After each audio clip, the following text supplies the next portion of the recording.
Au niveau de CDC Habitat et avec la coopération d'Ampère Gestion, dans quasiment ce qu'on pourrait appeler un plan de relance, l'achat de 40 000 logements en France métropolitaine, dont 16 000 sur le territoire du Grand Paris. Donc c'est un investissement tout à fait considérable, 8,5 milliards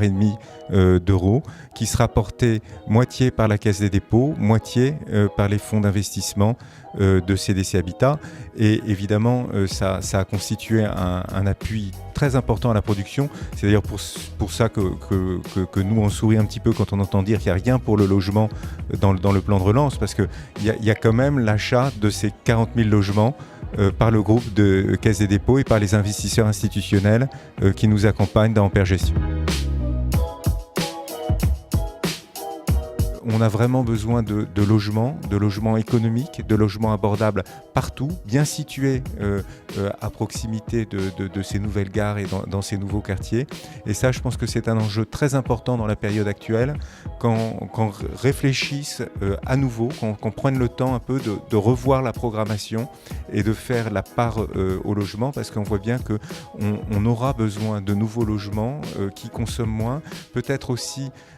avec plus de balcons, enfin plus, on a vécu ça et c'est une demande très forte qui s'exprime socialement, donc il faudra faire leur place à ces logements dans la programmation. C'est vraiment un enjeu très très fort quand on arrive à remplacer un vieux logement par un nouveau logement qui, dans les nouvelles normes, en gros, va émettre 5 ou 6 fois moins de gaz à effet de serre. C'est quelque chose de vraiment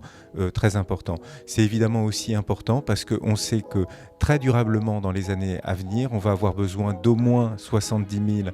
à 100 000 logements en France, peut-être même